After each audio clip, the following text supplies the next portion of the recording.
জনগণের গণতান্ত্রিক অধিকার ফিরিয়ে দিতে প্রয়োজনে আবারও রাজপথে নামার হুঁশিয়ারি দিয়েছে বিএনপি। দলটির নেতারা বলছেন, সংস্কার এবং বিচারের নামে নির্বাচন বিলম্বিত করে ক্ষমতায় থাকার ইচ্ছা দুঃস্বপ্নে পরিণত হবে। শনিবার কেরানীগঞ্জে এক সমাবেশে এসব কথা বলেন বিএনপির নেতাকর্মীরা। শফিকুল হকের রিপোর্টে বিস্তারিত। স্থানীয় নির্বাচন কিংবা আনুপাতিক ভোটকে সামনে আনার বিষয়গুলোকে নির্বাচন পেছানোর ষড়যন্ত্র হিসেবে দেখছে বিএনপি।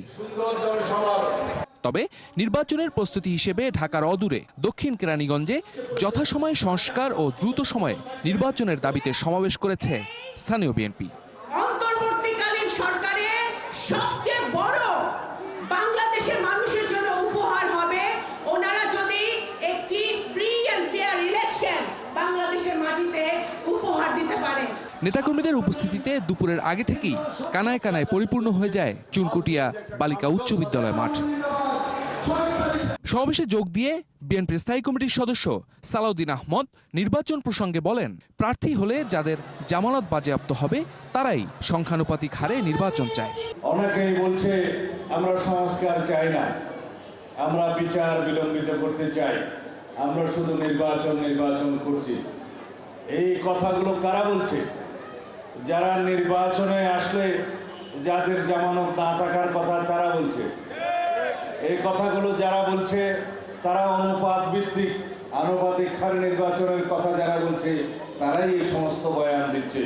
সংস্কার ও বিচারের নামে টালবাহানা করে যারা নির্বাচন পেছানোর ষড়যন্ত্র করছে তাদের স্বপ্ন দুঃস্বপ্ন থেকে যাবে বলেও মন্তব্য করেন তিনি। যদি কেউ স্বপ্ন দেখে থাকেন বিনা বুটে বিভিন্ন বাহানায় সংস্কার বিচারের বাহানা দিয়ে আপনারা অনির্দিষ্টকালের জন্য ক্ষমতায় থেকে যাবেন, সেটা দুঃস্বপ্নে পরিণত হবে। সমাবেশের প্রধান অতিথি বিএনপির স্থায়ী কমিটির আরেক সদস্য গয়েশ্বরচন্দ্র রায় বলেন, সংস্কার চায় বিএনপি, তবে অযথা জনগণের ভোটাধিকার ভুলণ্ঠিত করা হলে দলীয় নেতাকর্মীরা চুপ থাকবে না। নির্বাচন আটকানোর শক্তি কারো হাতে নাই। যদি আমরা না যারা বলে 16 বছর আমরা কিছু করতে পারি নাই, তাদেরকে বলবো আমরা এখন 16 দিনে তাদেরকে নিতে পারি। আমরা দেখাবো না। একজন ভদ্রলোক মানুষ ওয়াদা করছে, আমরা তার ওয়াদা সে পূরণ করবে, যথাসময়ে নির্বাচন দেবে, এই প্রত্যাশা নিয়ে আমরা ধৈর্য ধরে রাখছি।